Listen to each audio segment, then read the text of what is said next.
ठेवायची आहेत. हे पुरुषोत्तम, मी मनापासून निष्ठा ठेवते तथागतावर, ज्यांचा प्रकाश आहे व्याप्त अनिर्बंध दशदिशात, आणि माझी निग्रही मनीषा तुझ्या भूमीत जन्म घेण्याची मनचक्षुंना घडते तुझ्या भूमीचे दर्शन. तेव्हा त्रैलोक्यातील सर्व भूमीत तिची श्रेष्ठता जाणते. आकाशा समान सर्व समावेशक ती तुझी भूमी आहे. ती अनंत आणि असीम सन्मार्गानुसारी तुझी करुणा आणि मैत्री सर्व भौतिक विश्वात श्रेष्ठ आहे. जन्मजन्मांतरीच्या पुण्यसंचयाचा परिपाक आणि तुझा ज्ञानप्रकाश सर्वव्यापी पसरतो. जणू चंद्र सूर्याचे रूप दर्पण असते. माझी अशी प्रार्थना तिथे जन्म घेतलेले प्राणी मात्र तुझ्या सम करोत सत्यघोष सदोदित. हे बुद्धा, हे बुद्धा, हे बुद्धा. मी लिहितो आहे इथे लेख हा, आणि गातो गीतेही. तुझे व्हावे साक्षात दर्शन, हीच करते प्रार्थना. अखिल प्राणी मात्रासहित ह्या धन्यभूमीत हो मला जन्म प्राप्त, हो मला जन्म प्राप्त, हो मला जन्म प्राप्त. 7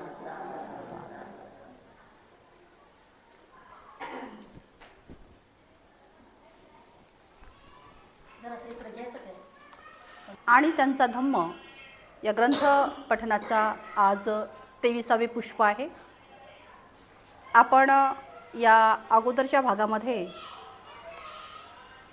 परिव्रजकांना आपल्या धम्माचा उपदेश भगवंत या ठिकाणी करत आहेत, आणि एव भिक्कवे म्हणून या ठिकाणी त्या 5 परिव्रजकांची या ठिकाणी धम्मामध्ये समाविष्ट झालेले आहेत. तद्वतच बुद्धाचा जो धम्म आहे, हा धम्म सांगत असताना बुद्ध नेमके कोण आहेत, बुद्ध कशाला म्हणायचं आहे, बुद्धांच्या आदर्शांना वंदन करणं म्हटलं म्हणजे बुद्धांना वंदन करणं. तद्वतच आपण या ठिकाणी काल पाहिलेलं आहे की आपण धम्माला शरण जातो, आणि मग धम्म म्हटलं म्हणजे काय. धम्म बघत असताना आपण या ठिकाणी पाहिलेलं आहे की जे मुख्य शरीराचे आपल्याला अवयव आहेत, ते अवयव जसे आपल्याला या शरीरासाठी आवश्यक असतात, त्याच पद्धतीने या धम्म जगामध्ये जगण्यासाठी आपल्याला पंचतत्व अर्थातच पंचशीलसुद्धा कसे आहेत, आवश्यक आहेत. तद्वतच आपण या ठिकाणी अष्टशीलसुद्धा पाहिलेले आहेत, दशपारमितासुद्धा पाहिलेले आहेत. आणि हा धम्म बघत असताना आपण या ठिकाणी श्रद्धा आणि प्रज्ञा, वीर्य आणि समाधी हे समान पद्धतीने कसे असावेत हे या ठिकाणी आपण पाहिलेलं आहे. 5वं जे आहे इंद्रिय ते म्हणजे स्मृती. याला पालीमध्ये सती असं सुद्धा म्हणतात. स्मृती जी आहे, स्मृती याचा अर्थ जो आहे, आपण एखाद्या विशिष्ट क्षणामध्ये नेमकं काय करत आहोत हे जाणणं, समजणं. आपल्या शरीराचे बारीक बारीक जे शारीरिक अवयव आहेत आणि ते हालचाल करत असताना सुद्धा नेमका कशासाठी हात उचलला, नेमका का हालत आहे, हे सुद्धा त्याच्याकडे तंतोतंत लक्ष देणे, अर्थातच जागृत अवस्थेमध्ये असणे, त्यालाच आपण स्मृती सुद्धा म्हणतोय. आपण बोलत आहोत तर आपण असं माहीत पाहिजे की आपण बोलत आहोत. आपण वाचत आहोत तर आपण असं माहीत पाहिजे की आपण वाचत आहोत. आपण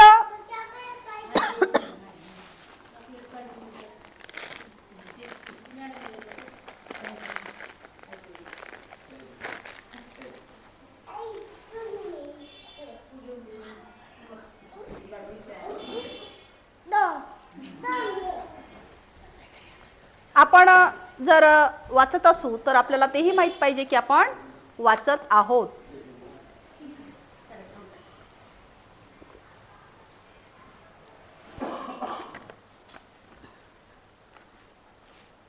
खूप लोकांना हेच माहीत नसतं की ते नेमके काय करत आहेत आणि मग ते काय विचार करत आहेत हे जर आपण त्यांना विचारलं, म्हणजे अचानक या ठिकाणी एखादा व्यक्ती बसलेला असतो, कोणत्या तरी कुठेतरी त्याचं लक्ष असतं किंवा कुठेतरी तो बसलेला असतो आणि आपण त्याला अचानक पद्धतीने विचारलं की तुम्ही काय विचार करत आहात, तर ते आपल्याला सांगू शकत नाही. याचाच अर्थ असा होतो की खूप अधिकांश लोक असेही असतात की एक प्रकारच्या ते निद्रे अवस्थेमध्ये असतात, म्हणजे झोपेच्या अवस्थेमध्ये असतात. त्यामुळे बुद्ध जे आहेत, मग भगवंत काय म्हणतात, बुद्ध काय म्हणतात, उठो जागृत रहो, उठो जागृत रहो, स्मृतिमान रहो, क्या कर रहे हो यह जान लो, क्या सोच रहे हो यह जान लो, क्या अनुभव कर रहे हो यह जान लो, धम्म हमेशा याद रखो. आपण इथे हेही पाहिलेलं आहे की स्मृती आपोआप स्थिरही होत आहे, त्याच्यासोबत कोणतीही या ठिकाणी इंद्रियाची जोडी आपण लावलेली नाही. त्याचं कारण या ठिकाणी स्मृती आपल्या प्राकृतिक रूपामध्ये, म्हणजे आपल्या प्राकृतिक रूपामध्ये दुसरीकडे जाऊ शकत नाही. आपली स्मृती अर्थातच जागृती ही खूप जास्त आहे असे होऊ शकत नाही आणि त्यामुळे स्मृती आठवण त्यालाच जागृती सुद्धा म्हणतात, ही संतुलित ठेवण्यासाठी दुसऱ्या इंद्रियाची आवश्यकता सुद्धा नाही. तर अशा पद्धतीने हे जे काही 5 धम्म इंद्रिय आहेत, 5ही इंद्रियांचा विकास झाल्यानंतर आपली उन्नती आणि प्रगती होती. कधी होती? त्याचा विकास झाल्यानंतर. त्याचा विकास झाल्यानंतर आपली उन्नती आणि प्रगती होते. आपण धम्माच्या मार्गावर चालू आणि आपण बुद्धत्व झाल्याचा लाभही होईल आणि यालाच आपण काय म्हणतो, तर यालाच आपण धम्मम शरणम सुद्धा म्हणतो. तर हे धम्म पाहत असताना आपण या ठिकाणी 4 आर्य सत्य पाहिलेले आहेत. 4 काय पाहिलेले आहेत? आर्य सत्य पाहिलेली आहेत. बोला, 4 आर्य सत्य पाहिले आहेत, कालच पाहिले. दुःखाचा नाश करता येतो. बरोबर आहे. हां, दुःख आहे, बरोबर आहे, दुःख आहे, पण दुःखाला कारणही आहे आणि कारण झाल्यानंतर काय म्हणायचं, कारण कशामुळं आहे, त्याचं कारण दुसरं झालं. दुःख आहे पहिला मुद्दा, दुःखाला कारण आहे दुसरा मुद्दा. दुःख का उत्पन्न होतं? दुःखाला काही कारण आहे ना, बिना कारणाचं काहीही गोष्टी घडत नाहीत, हे आम्हाला धम्मामध्ये सांगितले. मग कारण आहे, कारण काय आहे? तृष्णा आहे त्याचं कारण आहे. किती मुद्दे झाले? 3 झाले ना, 3 झाले. तृष्णा आहे, तृष्णा उत्पन्न झालेली आहेत आणि म्हणून ह्या सगळ्या गोष्टी उत्पन्न होतात, तेही याच्यामध्ये येतं. आणि मग ह्या तिन्हीला जर करायचं असेल तर त्याचं निवारण आहे, म्हणजे औषध आहे. त्यालाच आपण काय म्हणतो? दुःख निरोध. त्यालाच काय म्हणतो आपण? दुःख निरोध. किती झाले मग आता? 4 झाले. हे 4 लक्षात ठेवायच्या, 4 लक्षात ठेवायचे आहेत. तर बुद्धाचा धम्म कसा आहे? बुद्धाचा धम्म आहे प्रॅक्टिकली, म्हणजे आपल्याला अनुभव होतो ना, तो साकार करायचा आहे. कशावर आहे? आचरणावर अवलंबून आहे आणि स्वतः अनुभवायचा आहे. मी सांगतो म्हणून नाही, पुस्तकात लिहिलं म्हणून नाही, तर स्वतः अनुभवा आणि नंतर पहा. म्हणूनच म्हटलेलं आहे की हा धम्म हा नवा नवा, दुखावरील हा ही दवा, मी सांगतो म्हणून नव्हे, स्वतः तुम्ही अनुभवा. आणि म्हणून बुद्धाचा धम्म कसा आहे? मग स्वतः अनुभवायचा आहे, स्वतः प्रॅक्टिस करायची आहे. सारनाथ या ठिकाणी या बुद्धाने सारनाथमध्ये पंचवर्गीय त्यांचे जे सोबती आहेत त्यांना हा धम्म दिलेला आहे. वरील आपण या ठिकाणी 4 आर्य सत्य पाहिलेली आहेत. दुःख आहे, दुःखाला कारण आहे, दुःखाला कारण आहे तर तृष्णा आहे, आणि मग दुःख निवारण.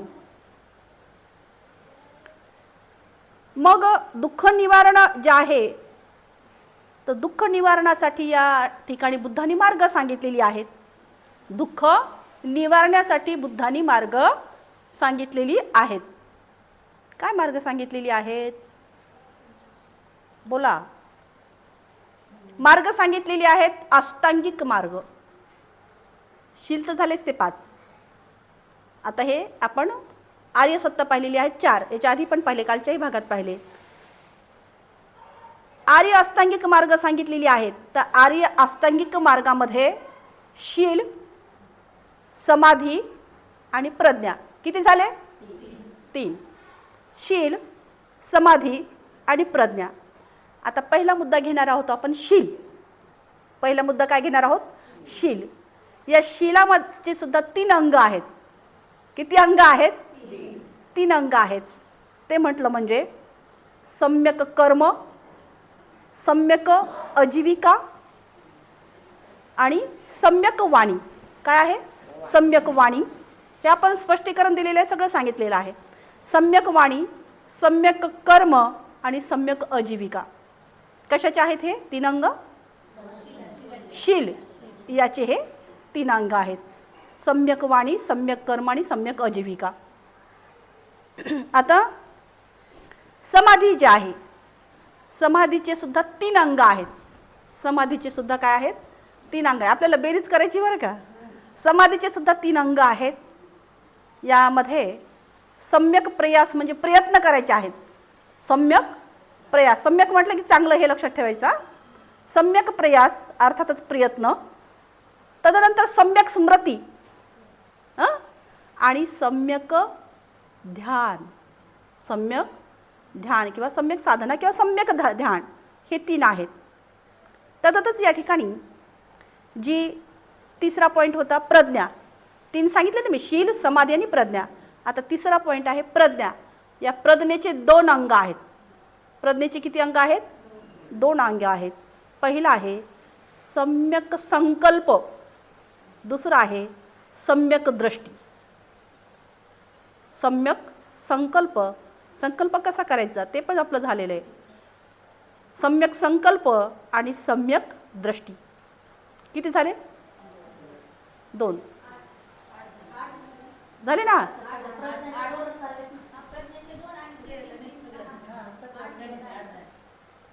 बरोबर आहे का? झाले का 8? हे बघा, झाले का? अष्टांगिक मार्ग सांगते मी, त्यातले मोजायचे तुम्हाला 8 झालेत का बरोबर. अष्टांगिक मार्गामध्ये 3 मुद्दे आहेत, शील, समाधी आणि प्रज्ञा. आलं? झालं क्लिअर? त्याच्यामध्ये जे आहे शील जे आहे पहिला पॉईंट, शीलाचे 3 अंग आहेत. सम्यक कर्म, सम्यक वाणी, सम्यक कर्म आणि सम्यक आजीविका. आता दुसरा पॉईंट आहे समाधी. हे 3 झाले. समाधीचे सुद्धा 3 अंग आहेत. समाधीचे 3 अंग सांगत असताना सम्यक प्रयास, सम्यक स्मृती आणि सम्यक ध्यान, हे 3 झाले. प्रज्ञेचे 2 प्रकार आहेत. प्रज्ञेचे किती प्रकार आहेत? 2 आहेत. सम्यक संकल्प, सम्यक दृष्टी. किती झाले?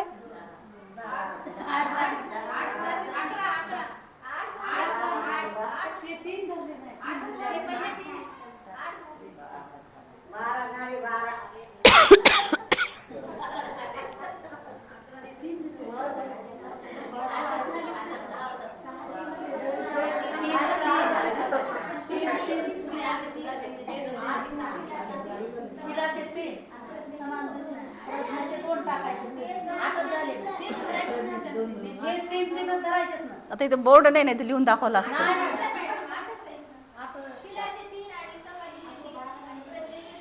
आता असं म्हणलं तर 12 वाजले. कसे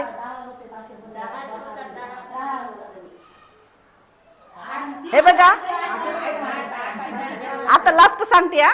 फक्त पाठीमागच्याने थोडंसं शांत राहायचंय, पाठीमागच्यानी थोडं 5 मिनिटं शांत राहायचंय, बाकीच्यांनी लक्षात घ्यायचे किती आहेत तर. हे बघा, मी या ठिकाणी अष्टांगिक मार्ग सांगत आहे. काय सांगत आहे? अष्टांगिक मार्ग सांगत आहे. पहिला मुद्दा लिहा, लक्षात ठेवा. आता या ठिकाणी अष्टांगिक मार्गामध्ये आपल्याला मी शील, त्यानंतर समाधी आणि त्यानंतर प्रज्ञा हे 3 मुद्दे आहेत. हे 3 मुद्दे आहेत. आता याचं आपण जे शील आहे वरचं, या शीलचे आपण 3 अंग सांगतो. शील जे आहे ना त्याचे 3 अंग सांगत आहोत. ते 3 अंग पहा कोणते आहेत तर सम्यक वाणी, सम्यक कर्म, सम्यक आजीविका. 3. आता आपण या ठिकाणी पाहत आहोत समाधीचे सुद्धा 3 अंग.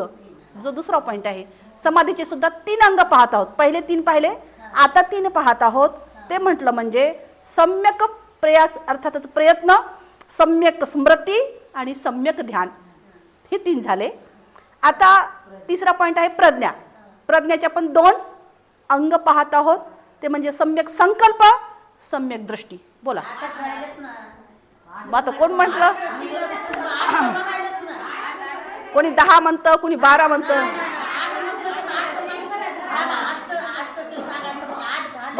वरचा पॉइंट त्यासाठी क्लिअर केला ना. मी ते अष्टांगिक मार्ग सांगित आहे. अष्टांगिक मार्गाची तुम्हाला फोड करून सांगितली. कसे आहेत अष्टांगिक मार्ग? हा, हे अष्टांगिक मार्ग कशा पद्धतीचे आहेत ते सांगितलेलं आहे. तर हा, तर या ठिकाणी किती झाले मग? 8 झाले. 8. उबाळे ताईसाठी जोरदार टाळ्या वाजवायच्या आहेत. आता त्यांचा मुद्दा आलेला आहे. हे 8 अष्टांगिक मार्ग तुम्ही लक्षात ठेवले. 3 3 आणि 2 8 झाले. आणि वरचे 4 त्यांनी प्लस केले त्याच्यात.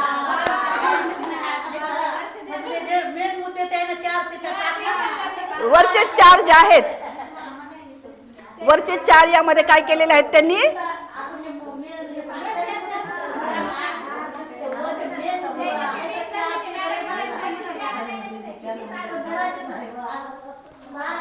वरचे जे 4 आहेत ते वरचे 4 कोणते होते?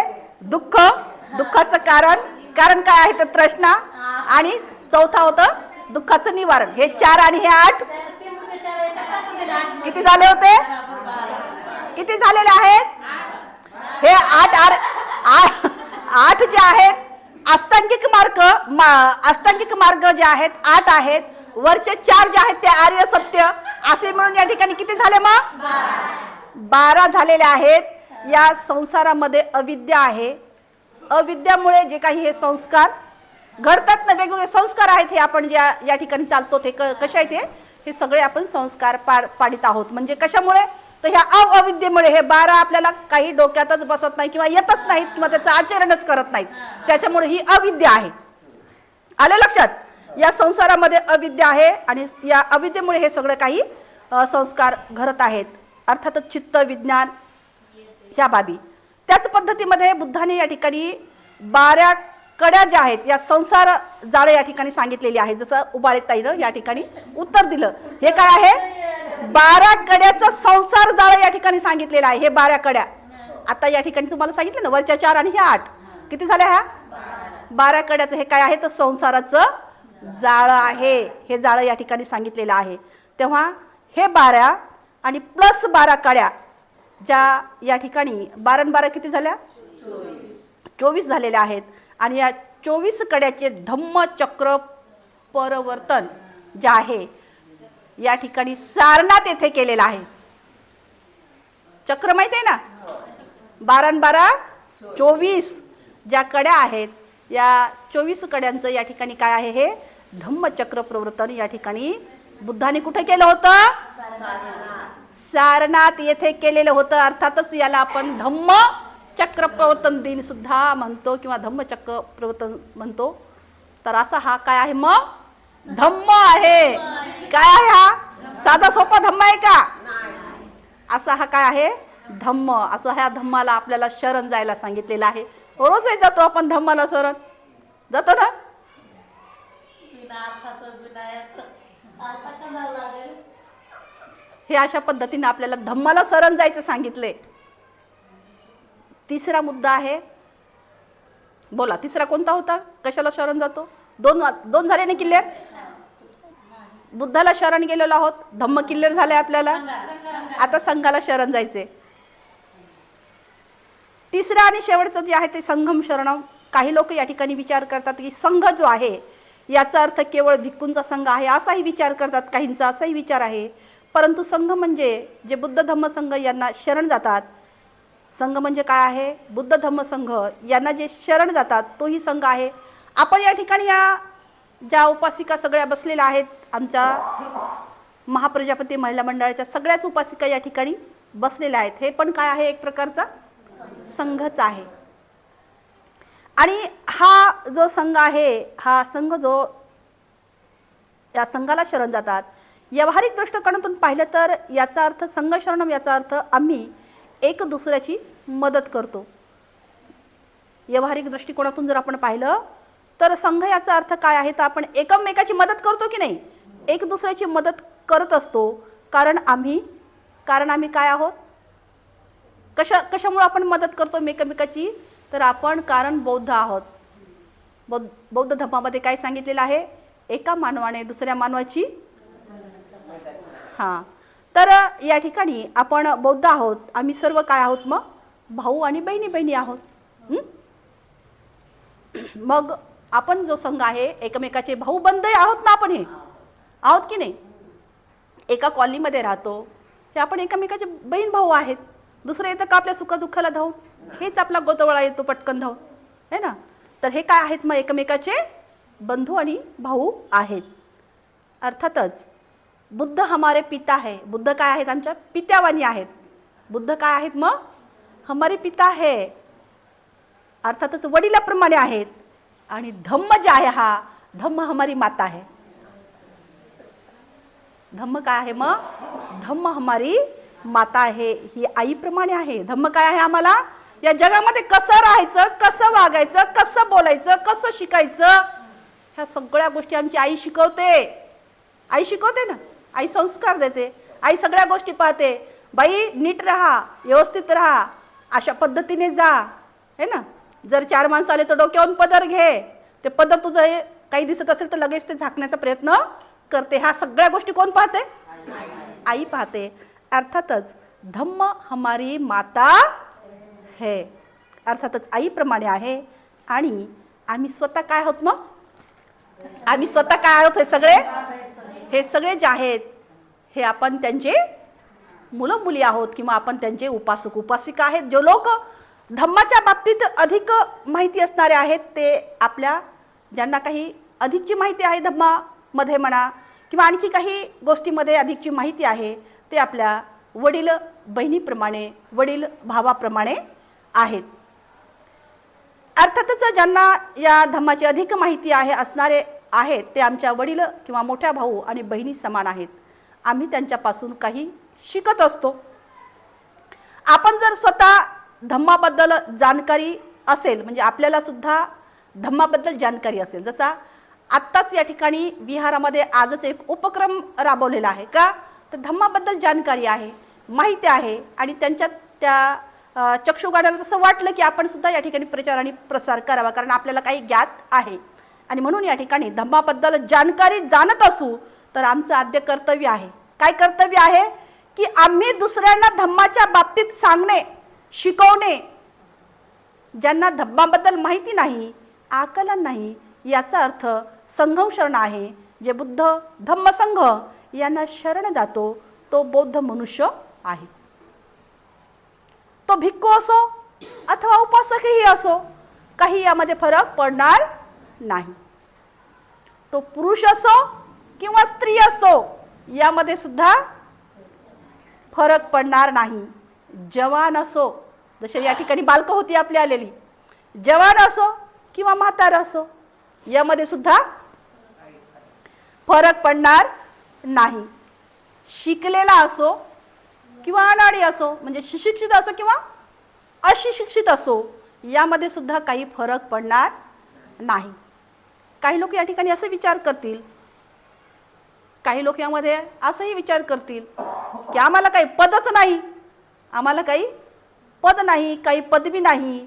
काही जर पद असलं असतं आमच्याकडे, काही जर आम्हाला पदवी असली असती तर आम्ही या ठिकाणी काहीतरी केलं असतं, त्या ठिकाणी शरण जाऊ शकलो असतो. पद, पदवी, प्रतिष्ठा काही असलं तर थोडंसं त्याच्यामध्ये आम्ही पुढाकार घेतला असता, असं काहींचं या ठिकाणी काय असतं, म्हणणं असतं. पण हे काय आहे, तर हा एक प्रकारचा मूर्खपणा आहे. एक प्रकारचा काय आहे, मूर्खपणा आहे. कारण या ठिकाणी उदाहरण घ्या, स्वतः भगवान बुद्ध जे आहेत या विश्वामध्ये आद्य क्रांती त्यांनी केलेली आहे. विश्वगुरूसुद्धा आहेत. तथागतांना सगळे विश्वगुरू म्हणून या ठिकाणी वंदनीय आहेत. सगळेजण या ठिकाणी बुद्धाची पूजा करतात, बुद्धाला या ठिकाणी आदरणीय मानतात. आणि मग बुद्ध जे आहेत, भगवान बुद्धाची कोणती पद होतं का हो? बुद्धाचं कोणतं पद होतं का? कोणती प्रतिष्ठा होती का? कोणची पोस्ट होती का? नव्हती ना. होती का कोणती? ज्या धम्मामध्ये सारीपुत्त झालेले आहेत, महामोद्गलयान झालेले आहेत, आनंद झालेले आहेत, यांचं कोणचं पद होतं का? कोणची प्रतिष्ठा होती का? कोणचं एखादं मोठं पोस्ट होती का? नाही ना. कोणतंच पद आणि पोस्ट किंवा पदवी नव्हती. परंतु या भारतामध्ये ते आजही कसे आहेत? अमर आहेत ना, जीवित आहेत आजही. परंतु आपण या ठिकाणी वाचून लिहू नाही शकलो तरी काही फरक पडणार नाही. आपण केवळ या ठिकाणी काय लक्षात ठेवायचं आहे, शरण जायचं आहे. शरण जाऊ शकू, आम्ही बौद्ध होऊ शकू. मला हे नाही म्हणायचं आहे या ठिकाणी की आपण शिक्षण घेऊ नका. शिक्षणामध्ये सुद्धा आपण हिरिरीने भाग घ्या, शिका. परंतु या ठिकाणी बौद्ध बनणं आणि शिक्षण घेणं यामध्ये दोन्हीमध्ये भिन्नता आहे. म्हणून बौद्ध मनुष्य काय आहे, तर बुद्ध, धम्म, संघ यांना शरण जातो. बुद्ध मनुष्य काय आहे, बुद्धाला शरण जातो, बुद्धाच्या धम्मालाही शरण जातो आणि धम्माच्या संघालाही शरण जातो. तर अशा ह्या पद्धतीचे हे तीन काय आहेत, हे तीन रत्न आहेत. बुद्ध जे आहेत आमचे पिता आहेत, धम्म जे आहे आमची माता आहे, आई आहे, आणि संघ जे आहेत आपण एकमेकाचे भात्र आहोत, बंधू आहोत, भगिनी आहोत. आणि मग इतरत्र या ठिकाणी न चचपडता आपण वेगवेगळ्या हा सत्याचा जो धम्म आहे या धम्माकडे आपण पाठ न फिरवता किंवा इतरत्र ज्या कथा, कादंबऱ्या, ज्या गोष्टी आहेत, ज्या महाभारत आहे, ज्या काही गोष्टी आहेत किंवा ज्या कथा आहेत, ह्या कथा कशा आहेत, केवळ भांबड कथा आहेत, रचलेल्या आहेत. परंतु धम्म कसा आहे, सत्यवादी आहे, विज्ञानवादी आहे. अनुभव जर घेतला त्याचा तर त्याला ते सगळ्या गोष्टी काय होतात, ज्ञात होतात किंवा माहिती होतात.